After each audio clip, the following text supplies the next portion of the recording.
Hey everybody, I just wanted to make this video. Several people have asked me, what is the protocol? Like, what is the right thing to do if you're a white belt trying to get to, say, blue belt? And so I just want to kind of break down the most optimal way. And at the same time, I want everybody to understand that everybody's path is going to be a little bit different. But let's just talk about it. So in our basics curriculum, there are 30 lessons.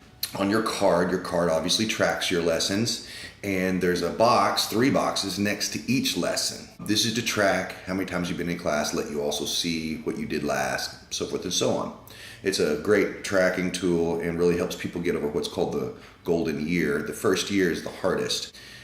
So yeah, it helps us get over that. After you've done 40 classes, or if you come to 40 classes, doesn't matter which ones you come to in any order, then that means you've gotten to 2 stripes. So every 20 classes is a stripe. After the 40th class, you get 2 stripes, which makes you eligible to come to all open mats and all advanced classes. After you've gone through all the lessons, a total of twice, right? That's what we're really looking for flow development class. And flow development class is going to help you chain everything together, what we call kinetic chains. So this is very important. Sometimes you get to 2 stripes and you don't have everything filled in already. That's when you start to really look for those places and try to get them filled in. You know, that's when we have the calendar and stuff. But it really, really helps your muscle memory, the learning curve, everything goes straight up. So make sure that you come to as many flow development classes as you possibly can do once you qualify. It's set up like that because we want you to do at least 40 classes before you ever start rolling. So you'll have some sort of an idea. And this is what we really do this for safety reasons. Most academies do it quite different. For one, there's no basics class. You come into just a class of everything, and at the end of that class, everybody is rolling. And we used to do that method also. I've been teaching for 20 plus years, but I saw a lot more injuries, and the retention rate wasn't as high. People get discouraged. If you come in and get your butt handed to you over and over and over again and possibly hurt, white belts end up hurting themselves and other people too. It's not their fault. They just don't know what to do. And that's why we would like for you to spend at least 40 classes trying to get some tricks to put in your bag so you have something to play with when we're playing the game. That's why we do it different than other academies. We believe this is the safest method, but we also couple this with something called the right to refuse. The right to refuse just means that you can refuse a roll with anybody at the academy, any belt, any size, doesn't matter. It doesn't matter if the biggest, scariest monster comes in there and is like, hey, you want to roll? You do not have to roll. Same thing for if grandma comes in. You got a 75-pound grandma comes in. You want to roll? You don't have to roll with her. You might not want to roll with grandma because you might be afraid you're going to smash her on accident. You might not want to roll with the big guy because he might smash you on accident. Make sense? After your skill starts to progress, you will become less apprehensive of rolling with anybody. It just takes time. And even at the end, when you're a black belt, I'm a black belt, and there are days that I choose not to roll with certain people. Typically it's because of their size. It might hurt my lower back. Each person kind of has their different strengths and attributes, and so I have to know my body and be very careful with that. That way I can stay on the mat longer. If I just rolled with everybody that wanted to roll with me, then sometimes I would be injured and then I would be out for longer. So it would be better to be in there more days than just trying to grapple with everybody and getting hurt. So the right to refuse is very, very important. Here's a question that you should ask yourself. Why do I want to be a blue belt? That's a really important question. Why? What's the big deal? Because it takes a lot to get there. And sometimes I feel like because there's a test and it's kind of the first goal or whatever, people are rushing it a little bit. This brings me to the next thing. It's like, what is a blue belt really? And the optimal blue belt is someone who's done all 30 lessons and they've done them enough, not just the 3 times around. They've done them enough that it's in their muscle memory, right? So we can trigger the responses in something like a fight simulation or something like that, and the right responses come through.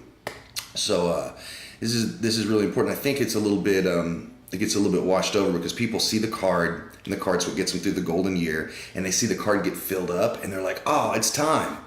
Well, that might not be right. There's some people that go through it only twice. It's very rare, but only twice, and they have it. They're obsessed with it. They've watched all the videos. They're coming to advanced classes and they're rolling all the time. So sometimes those people get through, but most people fill up the whole card, and still don't have it in their muscle memory yet. So a blue belt is someone who has all 30 classes in their muscle memory and has been doing open mats, not just advanced classes, but open mats where they're actually rolling for 6 months, right?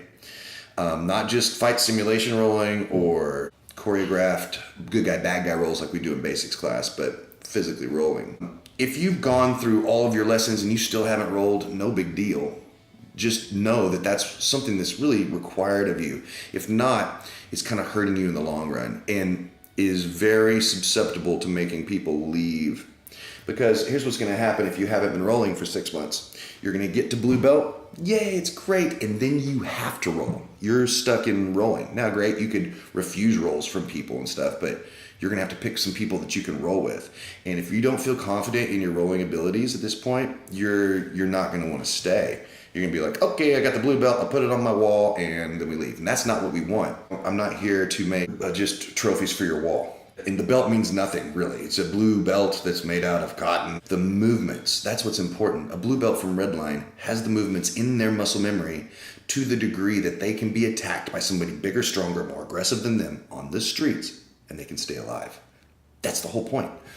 So don't be too in a hurry to get in there, because it could hurt you in the long run. Now, understand this, everybody's path is different. Some people will go, like I was talking before, will only go through halfway through, and they're doing reflex development and flow development and all this stuff, and they've really got it pulled together. They might be coming extra days and stuff like that too. A lot of the unlimited people who are on the unlimited plan can pull that off, but it's not everybody. In fact, it's not the majority.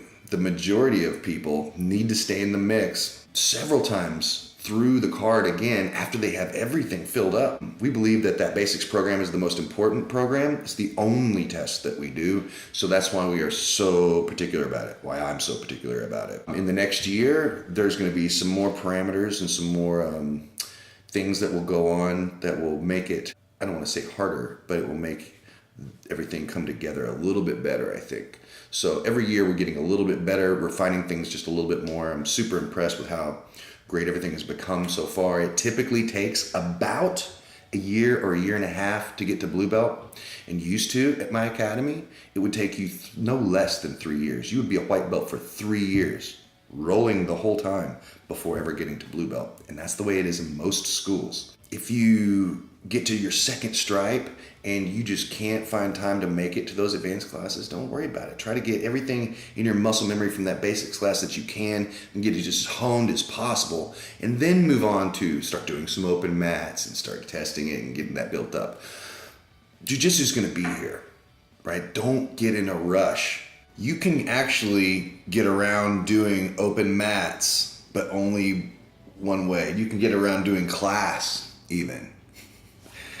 That's right, ladies and gentlemen, you heard it here first. And most of you already know about it, but it's through private lessons. Because the coach, he's got all the information that you need, or she, and then at the end, there'll be like rolling that happens. So I know actually several students that are on only private lessons and that are progressing. I've got a purple belt that has done everything completely through private lessons. So, and are they legit? Yes. They don't have the time to come in to do classes and stuff like that. So that is an option. But the other way that we talked about is for the majority of people and what we think is probably the best. Thanks. Peace.